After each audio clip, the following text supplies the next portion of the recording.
आज मुहर्रम के मौके पर देश की नजर उत्तर प्रदेश पर टिकी हुई थी, और ऐसा इसलिए क्योंकि यूपी के सीएम योगी आदित्यनाथ ने फरमान जारी किया था कि ताजिया जुलूस में अस्त्र शस्त्र दिखाने की इजाजत नहीं है।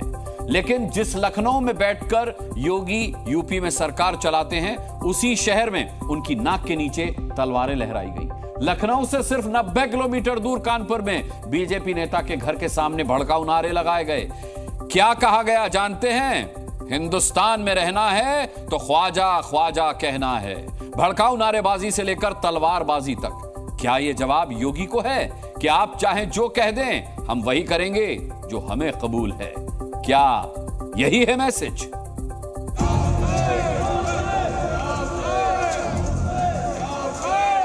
अपने जिस्म को लहूलुहान कर देना यह परंपरा है तो ठीक है।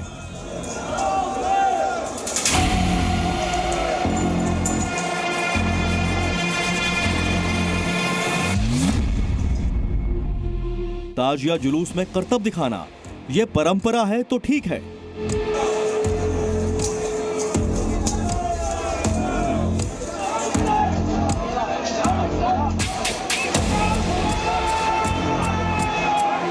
लेकिन मुहर्रम के नाम पर सड़कों पर तलवार लहराना यह यूपी में बने नियम के खिलाफ है।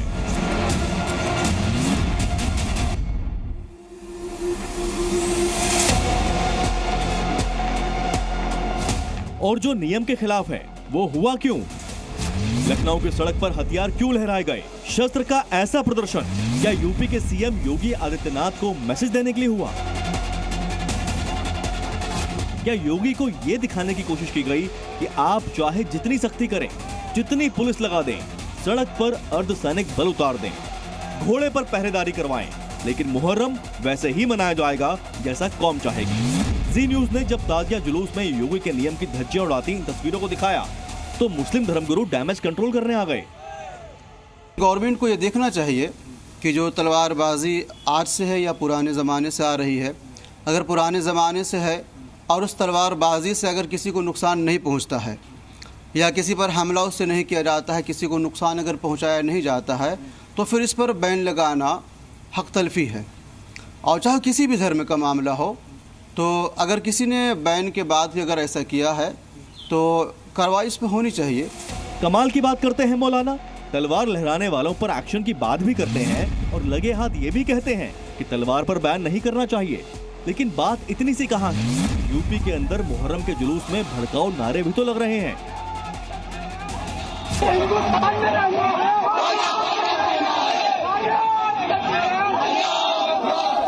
क्या इसका मैसेज ये नहीं कि हिंदुस्तान को इस्लामिक राष्ट्र बनाने का ख्वाब देखा जा रहा है? या इसका मैसेज ये नहीं कि मजहब के नाम पर समाज में दंगा फैलाने की साजिश रची जा रही है?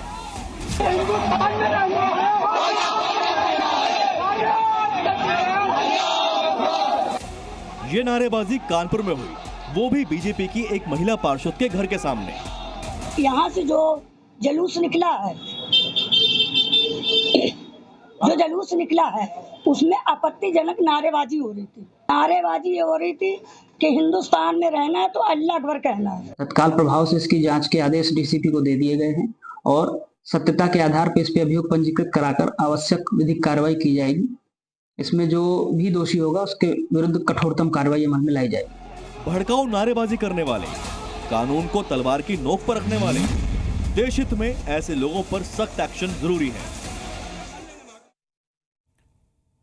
देखिए, यूपी में मुहर्रम जुलूस के दौरान नियमों की धज्जियां उड़ाई गईं। सीएम योगी के आदेश को दरकिनार करके मुहर्रम में तलवारें लहराई गईं। वहीं दूसरी तरफ बिहार में मुहर्रम जुलूस के दौरान पत्थरबाजी, तोड़फोड़ और पुलिस पर पथराव की घटनाएं सामने आई हैं। किस तरह बिहार झारखंड में मुहर्रम पर माहौल खराब किया गया, आपको ये रिपोर्ट बताएगी। हेलो, हम बड़कपुर थाना से बोल रहे हैं। देखिए आप लोग वीडियो शांति बनाए रखे हैं।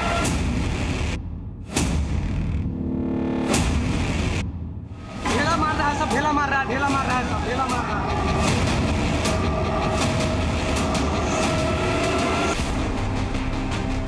तस्वीरें मुहर्रम के जुलूस की हैं, जिसमें हंगामा है, बवाल है, पत्थरबाजी है और तलवारबाजी है। कुल मिलाकर नियम कानूनों की धज्जियां उड़ाई जा रही हैं। बिहार में प्रशासन की कोशिश थी कि मुहर्रम पर ताजिया जुलूस शांतिपूर्ण तरीके से निकले और कोई अप्रिय घटना न हो, लेकिन फिर भी माहौल बिगाड़ने की पूरी कोशिशें हुई।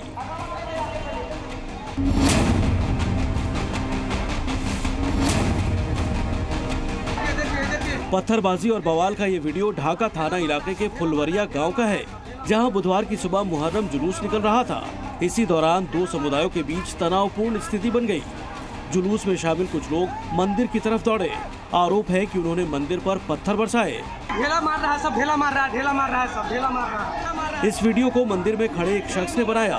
दावा है कि जुलूस में शामिल कुछ शरारती तत्वों ने माहौल खराब करने की कोशिश की थी, जिन्हें दोनों पक्ष के लोगों ने समय रहते काबू कर लिया। मुहर्रम के मिलन जुलूस में दो समुदाय के बीच तनाव की स्थिति उत्पन्न हो गई थी। पुलिस के द्वारा आवश्यक कार्रवाई करते हुए स्थिति को नियंत्रण में लिया गया है। मुहर्रम के जुलूस में हालात किस तरह खराब हुए, उसकी तस्वीरें आप देख ही रहे हैं। जाहिर है मोतिहारी में कुछ लोगों का मकसद मुहर्रम पर शांतिपूर्ण जुलूस निकालना नहीं, बल्कि माहौल बिगाड़ना था।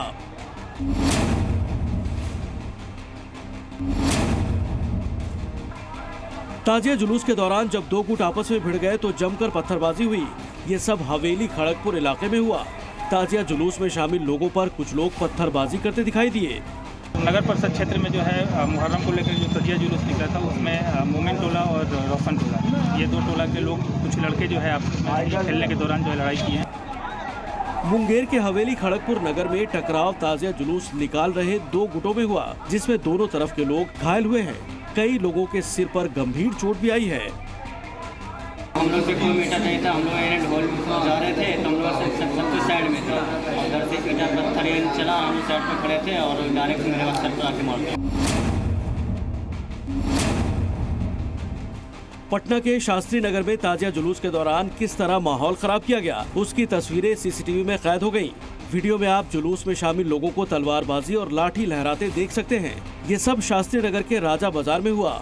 जुलूस में शामिल लोगों पर आरोप लगा कि उन्होंने एक किराना दुकान में तोड़फोड़ की और वहां से सामान लूट लिया। हालांकि बाद में कहा गया कि दुकान के बाहर रखा फ्रिज ही टूटा, न कि किसी तरह की लूटपाट हुई।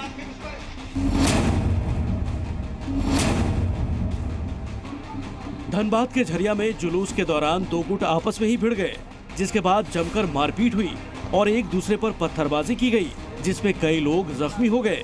यहाँ तनाव की स्थिति जुलूस के दौरान करतब दिखाने को लेकर बनी।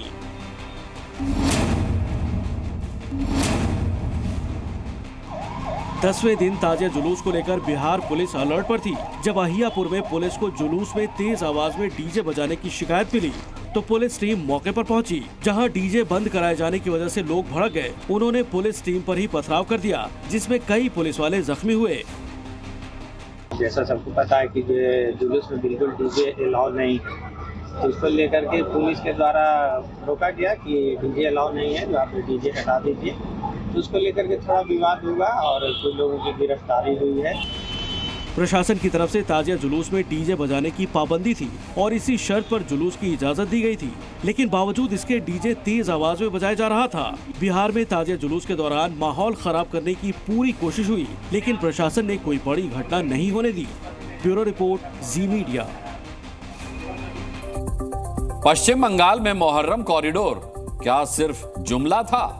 ये मुसलमानों को खुश करने के लिए था या आम लोगों का भरोसा जीतने के लिए था? जो भी था, लेकिन आज ताजिया जुलूस के दौरान बंगाल में मुहर्रम कॉरिडोर जैसा कुछ दिखा नहीं। हमने आपको देशहित में 9 जुलाई को दिखाया था कि ममता बनर्जी ने मुहर्रम के जुलूस के लिए अलग से कॉरिडोर बनाने के निर्देश दिए हैं।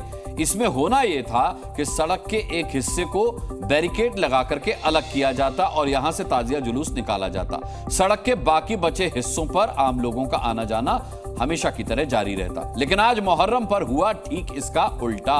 कॉरिडोर तो छोड़िए, पूरी सड़क ही ताजिया जुलूस के हवाले कर दी गई। सड़क बंद होने से आम लोग बहुत परेशान रहे।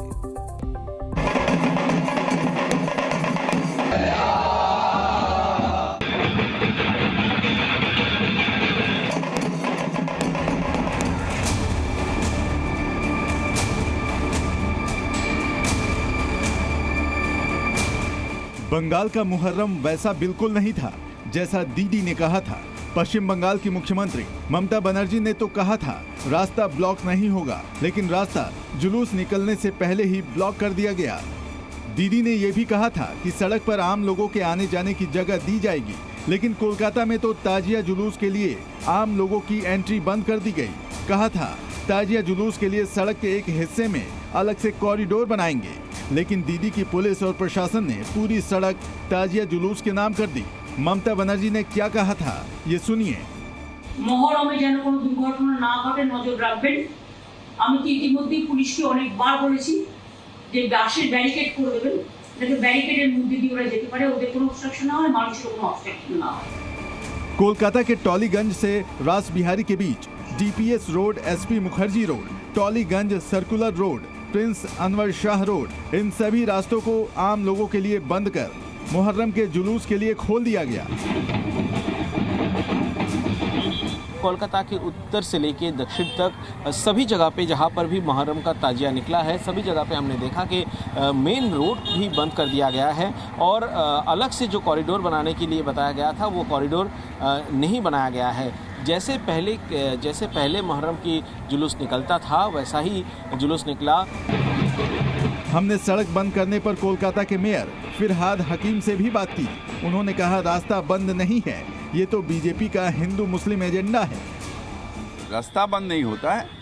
देखिए, हम दुर्गा पूजा भी करते हैं, मुहर्रम भी करते हैं, ईद भी करते हैं, क्रिसमस भी करते हैं। ये आप जो करते हैं ना, ये बीजेपी का भेद का राजनीति करते हैं। जब ममता बनर्जी ने ताजिया जुलूस के लिए अलग से कॉरिडोर बनाने का निर्देश दिया था तो हंगामा मच गया था। बंगाल में कांग्रेस के बड़े नेता अधीर रंजन चौधरी ने दीदी पर तुष्टीकरण का आरोप लगाया था। ये रहा वो बयान। ये जबरदस्ती ये हमारे सीएम साहिबा ने तनाव पैदा करो और तनाव पैदा करके फायदा उठाओ, बस यही उनका मकसद है। नहीं तो अलग कॉरिडोर किसने उनको कहा? किसी का कोई डर दिखाते हैं कि अलग कॉरिडोर बनाने की जरूरत होते हैं? क्यों अलग कॉरिडोर बना के ये मैं देखो तुम्हारी रक्षा करने के लिए कितने मशक्कत कर रहे हैं, कितने बड़े सतर्क रहते हैं, ये दिखाने के लिए कोशिश कर रहे हैं।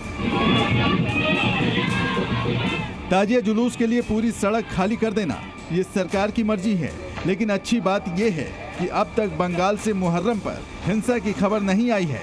उम्मीद कीजिए आज की रात भी दिन की तरह शांति से गुजरे। कोलकाता से सौमित सिंह गुप्ता के साथ ब्यूरो रिपोर्ट, जी मीडिया। अब देखिए, ममता बनर्जी पर बीजेपी जो है वो मुस्लिम तुष्टीकरण के आरोप भी लगाती है और कई बार ममता बनर्जी ने ऐसे फैसले लिए हैं जिससे बीजेपी के आरोप को बल भी मिलता है। अब बीजेपी ने ममता बनर्जी पर आरोप लगाया है कि हाल ही में हुए उपचुनाव में टीएमसी को मुस्लिम अधिकारियों ने जीत दिलवाई है। बीजेपी का दावा है कि ममता बनर्जी ने उपचुनाव में केवल मुसलमान अधिकारियों की ड्यूटी लगाई और इसी वजह से बीजेपी अपने वर्चस्व की सीट पर हार गई। क्या है इस आरोप की हकीकत? देखिए ये रिपोर्ट।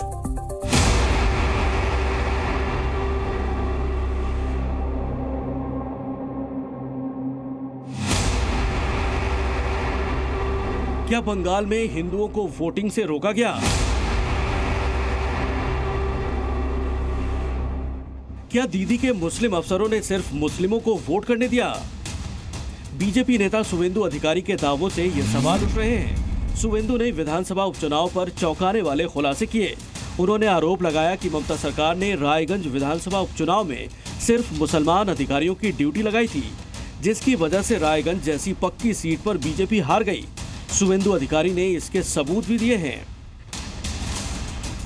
2021 में हुए विधानसभा चुनाव में रायगंज विधानसभा सीट पर बीजेपी को 79,775 वोट मिले थे, जबकि टीएमसी को 59,027 वोट मिले थे। बीजेपी की जीत का अंतर 20,748 था। इस साल हुए लोकसभा चुनाव में रायगंज विधानसभा सीट पर बीजेपी को 93,402 वोट मिले, जबकि टीएमसी को सिर्फ 46,663 वोट मिले। बीजेपी की जीत का अंतर 46,739 था। ठीक 1.5 महीने बाद हुए विधानसभा उपचुनाव में बीजेपी को सिर्फ 36,402 वोट मिले, जबकि टीएमसी का वोट बढ़कर 86,479 हो गया। टीएमसी की जीत का अंतर 50,000 से ज्यादा हो गया। मतलब जिस सीट पर बीजेपी बम्पर वोटों से जीत रही थी, 1.5 महीने में वहां पर 50,000 से ज्यादा वोटों से हारना वाकई चौंकाता है। एक हिंदू को हाई राइज से निकलने नहीं दिया गया है, वोट डालने नहीं दिया गया है, एक भी पोलिंग एजेंट बीजेपी का अंदर में नहीं था, एपिक कार्ड चेक नहीं हुआ, स्लिप में वोट हुआ और नॉन बेंगोली सब रोक दिया गया। ऐसे 82 हिंदू जिन्हें चुनाव में वोट करने से रोका गया, शुभेंदु अधिकारी उन्हें लेकर पश्चिम बंगाल के राज्यपाल से मिलने पहुंचे थे। चुनाव में मुस्लिम अधिकारी तैनात करने के बीजेपी के आरोपों को टीएमसी ने झूठा करार दिया है। बीजेपी का हिंदू मुसलमान जब तक नहीं छोड़ेगा हिंदुस्तान से खत्म हो जाएगा। ये सांप्रदायिक जो भेदाभेद है इसको खत्म करना पड़ेगा। इलेक्शन कमीशन अपॉइंट करता है, इलेक्शन का कमीशन का निगरानी में ये वोट होता है, उस समय राज्य सरकार का कोई हाथ नहीं रहता है। हाल ही में हुए उपचुनाव के नतीजों के बाद से शुभेंदु अधिकारी गुस्से में हैं और इसी गुस्से में शुभेंदु अधिकारी ने एक और बयान दे डाला जिस पर विवाद हो गया। उन्होंने पार्टी नेताओं के सामने कह दिया कि सबका साथ सबका विकास अब बंद होना चाहिए। बोलबो जो हमारे साथ हम उनका साथ, जो हमारे साथ हम उनका साथ, सबका साथ सबका विकास बंद करो। नो नीड संख्यालघु मोर्चा। ভালো থাকুন। जय श्री राम। सबका साथ सबका विकास प्रधानमंत्री नरेंद्र मोदी का नारा रहा है, इसीलिए शुभेंदु को अपनी गलती का एहसास हुआ, जिसके बाद उन्हें सफाई देनी पड़ी। शुभेंदु अधिकारी ने लिखा, मेरे बयान का गलत मतलब निकाला जा रहा है। मैं स्पष्ट हूँ कि जो राष्ट्रवादी हैं, इस राष्ट्र और बंगाल के लिए खड़े हैं, हमें उनके साथ रहना चाहिए। मैं प्रधानमंत्री के सबका साथ सबका विकास, सबका विश्वास और सबका प्रयास का अक्षरशः पालन करता हूँ। बंगाल की राजनीति मुस्लिमों के इर्द गिर्द घूमती है। ममता बनर्जी पर अक्सर मुस्लिमों के तुष्टीकरण के आरोप लगते हैं। बीजेपी ने कई बार इसके सबूत भी पेश किए हैं। अब उपचुनाव में मुस्लिम अधिकारियों की तैनाती के मामले को बीजेपी ने हथियार बनाया है और इस मुद्दे को राष्ट्रपति के सामने उठाने की तैयारी कर रही है। ब्यूरो रिपोर्ट, जी मीडिया। पश्चिम बंगाल और बांग्लादेश बॉर्डर के करीब दक्षिण 24 परगना से एक बड़ी खबर सामने आई है। दक्षिण 24 परगना के कुलतुली में मूर्तियों की तस्करी का आरोपी सद्दाम सरदार सुरंग से फरार हो गया। आपको इस सुरंग में लेकर चलते हैं और इसके बारे में बताते हैं। देखिए, आरोपी सद्दाम के घर के नीचे एक लंबी सुरंग बनी हुई थी। सद्दाम के घर में बिस्तर के नीचे सुरंग का एंट्री पॉइंट यानी कि दरवाजा था। पास की एक नहर तक इस सुरंग से जाने का रास्ता बना हुआ था। जब आरोपी सद्दाम को अरेस्ट करने के लिए पुलिस पहुंची तो वहां मौजूद बदमाशों ने पुलिस के साथ मारपीट की। फायरिंग में 3 पुलिसकर्मी घायल भी हो गए। इस दौरान नहर के रास्ते आरोपी सद्दाम फरार हो गया। आरोप है कि सद्दाम नकली सोने की मूर्तियां बेचा करता था। क्या सद्दाम इस सुरंग से होते हुए बांग्लादेश भाग गया? ढाका से सद्दाम का आखिर कनेक्शन क्या है? पूरी खबर भारत बांग्लादेश बॉर्डर से आई रिपोर्ट में देखिए।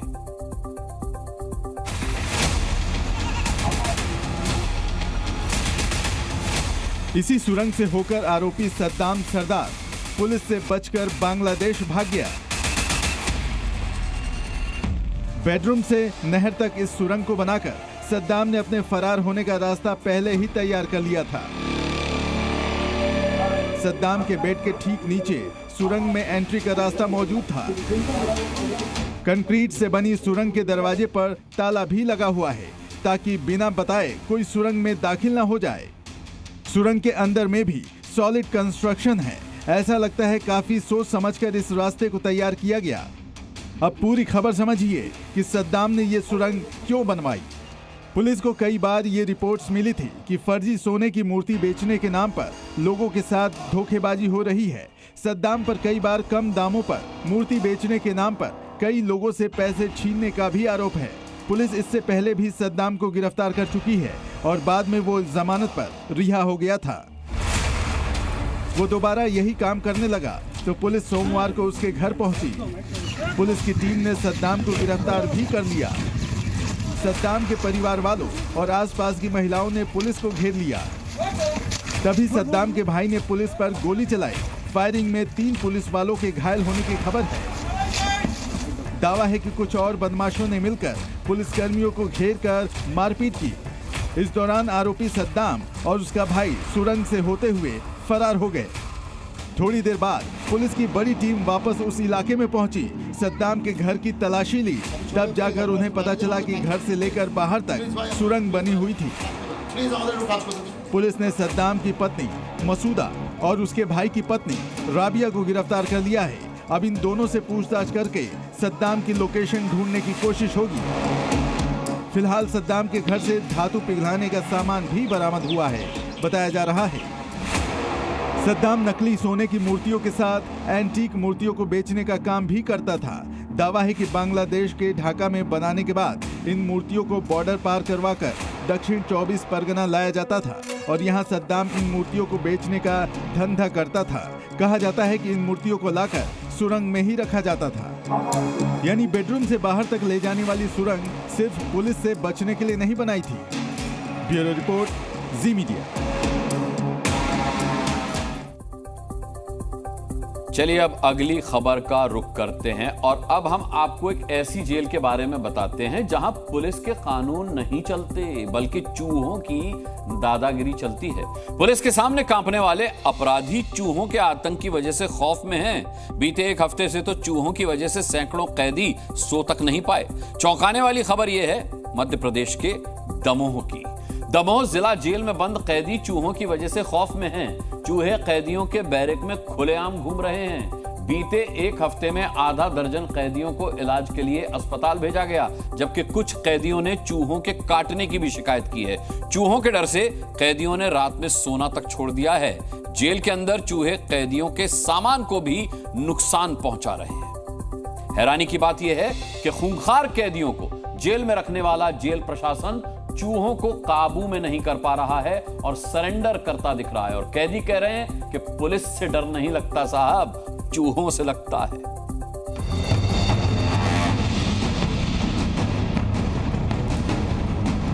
हर मुजरिम का अंजाम होता है जेल की सलाखें, जहां बड़े से बड़ा अपराधी भी पुलिस के सामने कांपता है।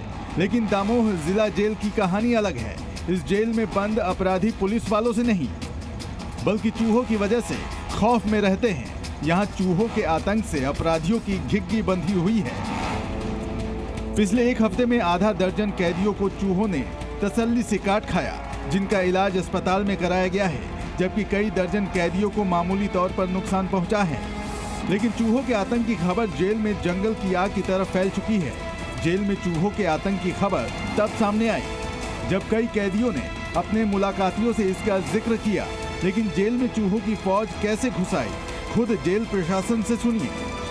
पहले बाहर खुला मैदान था, जंगल अंगल था, वहाँ चूहे थे। क्योंकि वहाँ समतलीकरण कर दिया गया है और पानी अभी जैसे ही पानी बरसा है तो वो चूहे अपनी जगह ढूंढने के लिए जो बाहर उनके बिल थे या भर गए तो अंदर की तरफ आ गए हैं। बहुत काफ़ी चूहे हैं। अब जेलर अपराधियों और खूंखार कैदियों को तो सलाखों में डाल सकते हैं, लेकिन मजबूरी देखिए कि जेल में ऐसी कोई सलाखें नहीं जो चूहों को कैद कर सके। लेकिन चूहों के काटने और नुकसान पहुंचाने संबंधी शिकायतों का जेलर साहब के पास अंबार लग रहा है। लिहाजा चूहों से छुटकारा पाने का तिकड़म तो भिड़ाया है, लेकिन उसमें थोड़ा रिस्क है।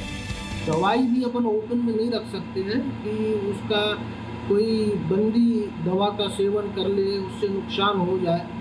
तो दवा रख रहे हैं हम लोग, चूहों की दवा रखी जा रही है, मगर उनको सावधानी पूर्वक रखते हैं। रात में जैसे ही 8-9 बजते हैं उस समय रखते हैं और सुबह 4-5 बजे दवा उठा लेते हैं। बात तो सही है और जेलर इसे समझ भी रहे हैं। वो जानते हैं कि कहीं चूहों को निपटाने के चक्कर में मुसीबत गले न पड़ जाए, इसलिए चूहों के आतंक के सामने फिलहाल तो सरेंडर ही कर दिया है। क्या पता चूहे खुद ही तरस खाकर वापस लौट जाएं। महेंद्र दुबे, दमोह, जी मीडिया। चलिए आगे बढ़ते हैं। लोकसभा चुनाव में उत्तर प्रदेश में हुए नुकसान के बाद से बीजेपी में सबसे बड़ी कलह अब सतह पर उभर आई है। पिछले दिनों मुख्यमंत्री योगी आदित्यनाथ और डिप्टी सीएम केशव प्रसाद मौर्य के बयान से इसका स्पष्ट संकेत भी मिल गया था। अब तो दोनों नेताओं के बीच विवाद का मामला पार्टी आला कमान ही नहीं, प्रधानमंत्री नरेंद्र मोदी तक भी पहुंच चुका है। केशव प्रसाद मौर्य तो एक दिन पहले बीजेपी अध्यक्ष से मिल भी आए। सूत्रों की माने तो केशव को यह संदेश दिया गया है कि यूपी में योगी आदित्यनाथ ही बॉस हैं। लेकिन एक सवाल अभी भी बना हुआ है और वो ये कि क्या केशव आला कमान का फरमान मानेंगे।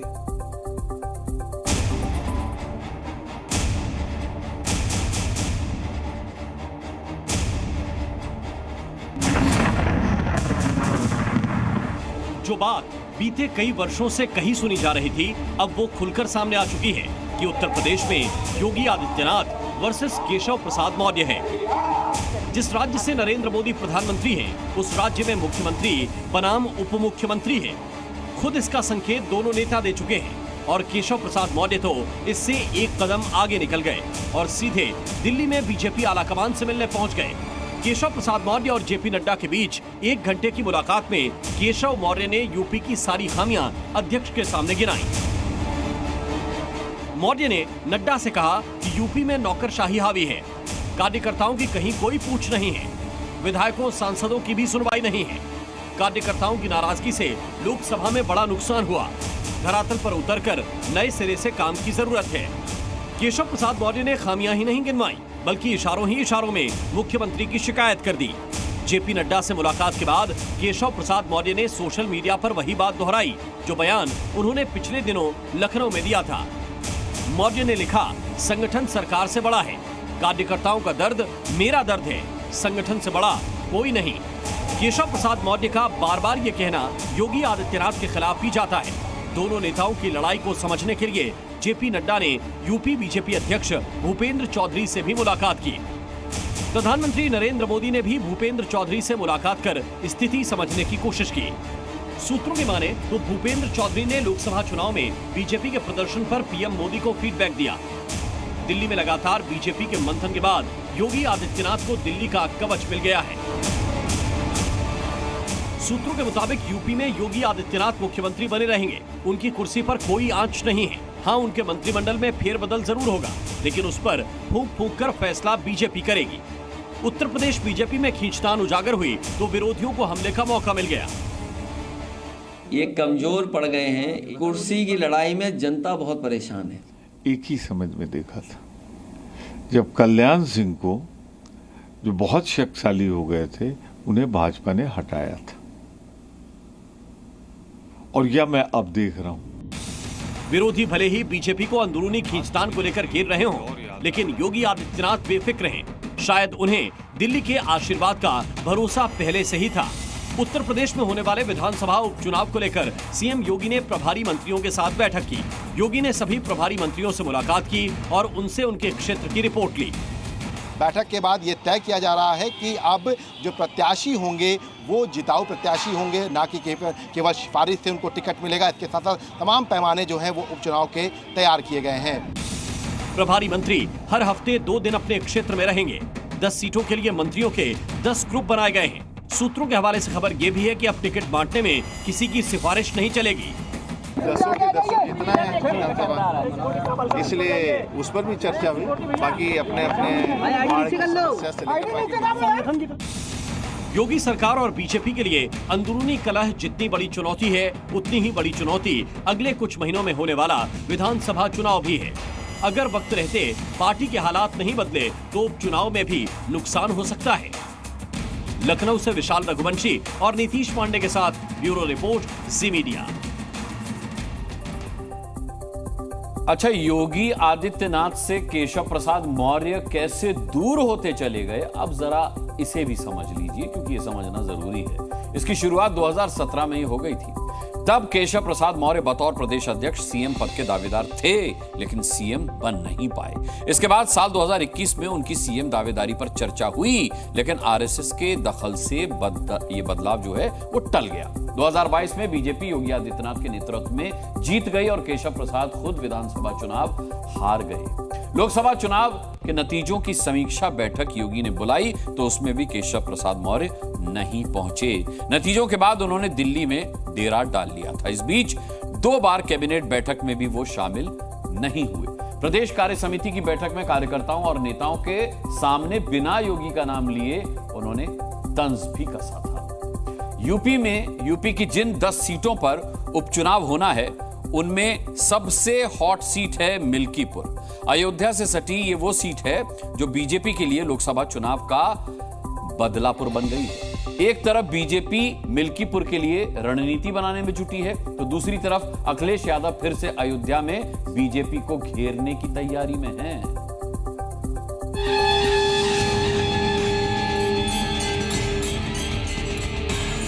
अखिलेश यादव राम नामी ओढ़े हुए हैं। उनके साथ फैजाबाद के सांसद अवधेश प्रसाद हैं, उन्होंने भी राम नामी ओढ़ रखी है।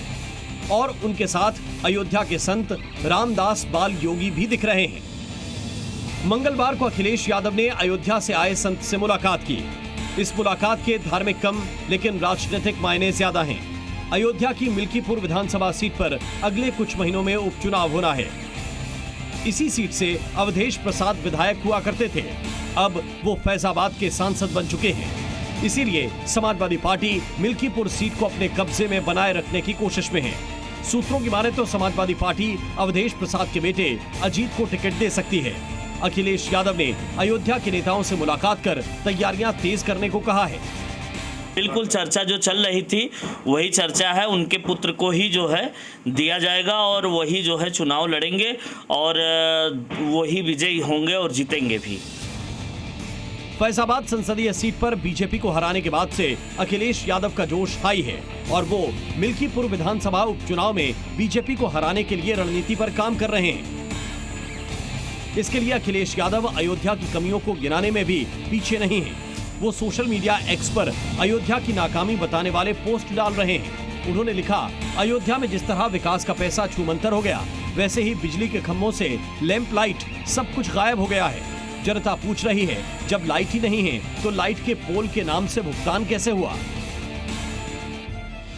वहीं दूसरी ओर बीजेपी अयोध्या में अखिलेश की साइकिल पर ब्रेक लगाने के लिए रणनीति पर काम कर रही है। लोकसभा चुनाव में फैजाबाद में हार का बदला मुख्यमंत्री योगी उपचुनाव में निकालने की तैयारी में है। एक तरफ मिल्कीपुर में योगी के करीबी मंत्री सूर्य प्रताप शाही की तैनाती की गई है, तो दूसरी तरफ बीजेपी सोशल इंजीनियरिंग डिकोड करने में जुट गई है। बीजेपी के नेता कार्यकर्ताओं और जनता के बीच सर्वे कर रहे हैं। जल्द ही सर्वे रिपोर्ट प्रदेश नेतृत्व को सौंपी जाएगी। रिपोर्ट के आधार पर जातीय समीकरण तैयार कर उम्मीदवार का ऐलान होगा। घोषणा जो अवधेश जी के लड़के का, तो जो स्थानीय समाजवादी पार्टी के नेता हैं उन्होंने नारेबाजी भी की और नारेबाजी करने के बाद तो अभी से ही असंतुष्ट गुट एक तरीके से समाजवादी पार्टी के अंदर पैदा होने लगे हैं, जो मुझे लग रहा है कि मिल्कीपुर हम लोग निश्चित तौर पर जीतेंगे। यूपी में 10 विधानसभा सीट पर उपचुनाव होने हैं, लेकिन मिल्कीपुर सबसे हॉट सीट बन चुकी है। इसीलिए बीजेपी और समाजवादी पार्टी दोनों जातीय समीकरण का गणित भी बिठाने की कोशिश में है। मिल्कीपुर विधानसभा का जातीय समीकरण भी देख लीजिए। एससी करीब 24%, जिनमें पासी 18% है, ब्राह्मण करीब 17%, यादव करीब 16%, मुस्लिम 9%, ठाकुर 7%, गोरी 6%, अन्य 21% हैं। मिल्कीपुर में अखिलेश यादव की सक्रियता के मायने काफ़ी बड़े हैं, क्योंकि मिल्कीपुर पर देश के सियासी पंडितों की नज़र है। मिल्कीपुर के चुनावी नतीजे देश की राजनीति की दशा और दिशा तय करने वाले होंगे। ऐसे में यूपी की राजनीति धर्म के रास्ते आगे बढ़ेगी या जाति की छतरी में समा जाएगी, ये मिल्कीपुर के नतीजे काफ़ी हद तक तय करेंगे। मिल्कीपुर में अवधेश की सियासी विरासत को बीजेपी उपचुनाव में पलट देती है तो बीजेपी की अयोध्या हार पर काफी हद तक मरहम भी लग जाएगा, क्योंकि अयोध्या में हार बीजेपी के लिए वो जख्म है जिसका दर्द कम नहीं हो रहा है और विपक्ष सड़क से संसद तक बार बार उस जख्म पर नमक छिड़ककर उस दर्द को और बढ़ा देता है। 2022 में सपा ने मिल्कीपुर की सीट भाजपा से छीन ली थी, लेकिन 2017 में बीजेपी ने इस सीट पर फतेह हासिल की थी। ऐसे में बीजेपी एक बार फिर से मिल्कीपुर सीट जीतकर अयोध्या की हार का गम बुलाने की तैयारी कर रही है। ऐसे में पीडीए फॉर्मूले को भेद पाना बीजेपी के सामने सबसे बड़ी चुनौती है और इसी चुनौती पर अब बीजेपी काम करती हुई नजर आ रही है। देश में रोजगार और नौकरी के अवसरों को लेकर बड़े बड़े दावे किए जाते हैं, पर असली हालात समझने के लिए आपको मुंबई की ये तस्वीर देखनी चाहिए, जहां करीब 2200 पदों पर वैकेंसी की खबर के बाद 25,000 बेरोजगारों की भीड़ पहुंच गई। हालात ऐसे बन गए कि इंटरव्यू देने वालों की भीड़ ने उन्हें मैनेज करने वाले सुरक्षा कर्मियों की टेंशन बढ़ा दी।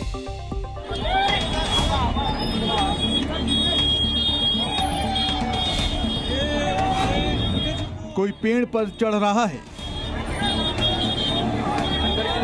कोई दीवार फांदकर आगे बढ़ने की कोशिश कर रहा है।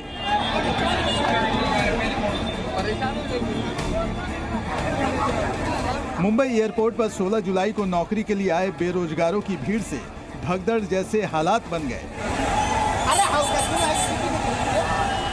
इंटरव्यू के लिए पहुंचे युवाओं को संभालना मुश्किल हो गया, क्योंकि जहां तक नजरें गई वहां चारों तरफ युवाओं की भीड़ नजर आई।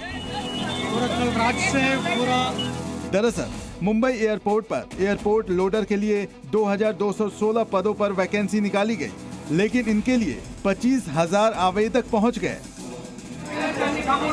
दरअसल एयर इंडिया ने वॉक इन इंटरव्यू का आयोजन किया था, जिसमें हजारों कैंडिडेट एक साथ पहुंच गए।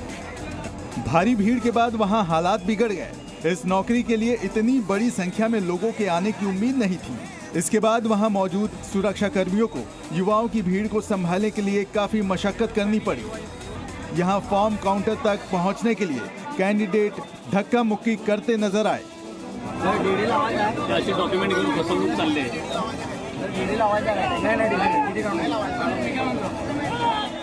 नौकरी पाने के लिए जुटी भीड़ कंट्रोल से बाहर हो गई। इसके बाद कंपनी ने लोगों को अपना सीवी जमा कर वहां से जाने के लिए कहा और इन बेरोजगारों का बायोडेटा रखने के लिए कोई छोटा मोटा बॉक्स नहीं, बल्कि एक बड़ा कंटेनर रखा गया। ये पहला मामला नहीं है जब नौकरी के लिए इतनी बड़ी संख्या में आवेदक एक साथ पहुंचे हों। अभी कुछ दिन पहले ही गुजरात के अंकलेश्वर से भी ऐसी ही तस्वीर सामने आई थी, जहां एक होटल में 10 लोगों की वैकेंसी निकाली गई थी, लेकिन वॉक इन इंटरव्यू के लिए 1800 लोग पहुंच गए थे।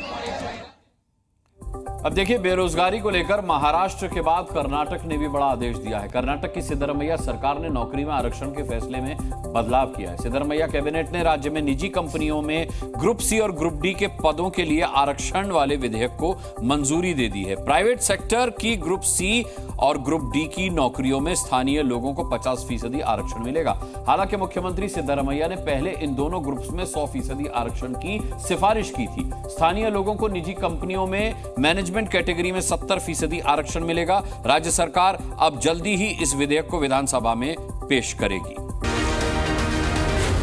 जी न्यूज़।